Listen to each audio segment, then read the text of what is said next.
Welcome to the WD168. God gives us 168 hours every week to live, love, and serve.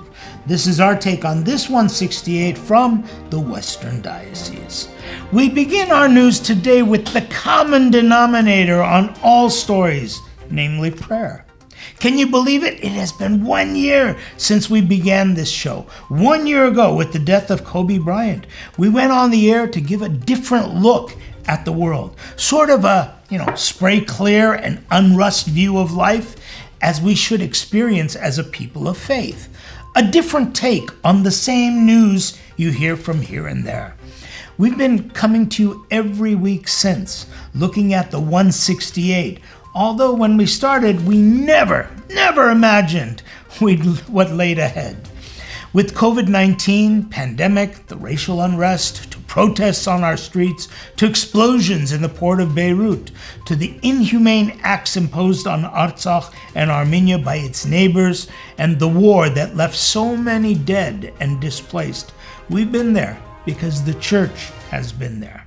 Yes, just like through the course of Armenian history, the church has been there as the one who's been with the people, not as a magician to take away our pain or a superhero to crush the enemy, but as a miracle worker and healer that has shared a diet of prayer, fasting, compassion, care, and love with everyone to walk the road of life together. Throughout the year, while the pandemic has brought many groups and organizations to a halt, to a standstill, here at the Western Diocese, we've only increased production. Our services have been streamed with thousands of viewers every week.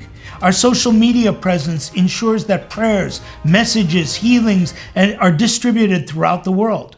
We began two new groups within the confines of the pandemic, Bridging Generations and the Deacons Council.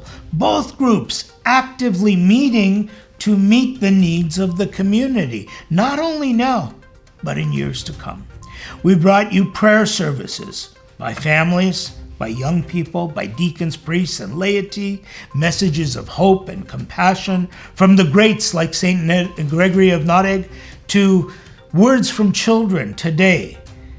They've all been shared. And during the horrendous war, like a lighthouse in the storm, we have kept that beam of light lit so everyone knows that there's no power on earth, as ugly as it may be, that can put out that light. And now, our humanitarian efforts to help those affected by the war have begun, continue, and we are reporting regularly because of our commitment, to transparency. We've launched balloons, collected toys, shipped off supplies, and all with a prayer and a smile for hope. Construction on new churches, both spiritual churches and physical churches, continue as a witness to the power of resurrection. I said we start our show with a story about our common denominator, prayer. Prayer is the glue, the conversation between us and God, between us and one another and ourselves that holds us together. That's the Armenian Church today. That's what the Armenian Church has always been, and one we're humbly offering our people here in the Western Diocese. So we continue with some important dates to place on your calendar. February 7th, that's Sunday, we will commemorate Revontians, Vartanans with the Holy and Sacred Divine Liturgy, the Holy Badarak. February 13th is Diaran Tarach, a time for young families, for young couples, lovers. Tell me, is there any better time or place to emphasize the importance of new life than in our church and at this point in history? And February 15th is the beginning of Lent. Put March 6th on your calendar right now. It's the annual Reclaim Conference, and this year virtually produced with the topic Reclaiming Faith in a Post-Pandemic World. Check our web presence to find all the details for everything that's happening. Check in with your local parish priest to connect with the presence of the Armenian Church in your area. Whether you follow us on television or on the net, we're committed to providing you a clean and rust-free, a WD168 view of life.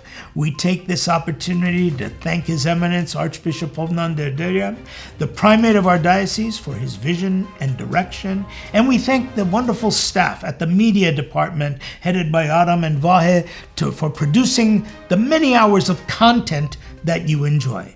And we thank you, our viewers, for your support, and we ask that you continually support it with your prayers and your resources.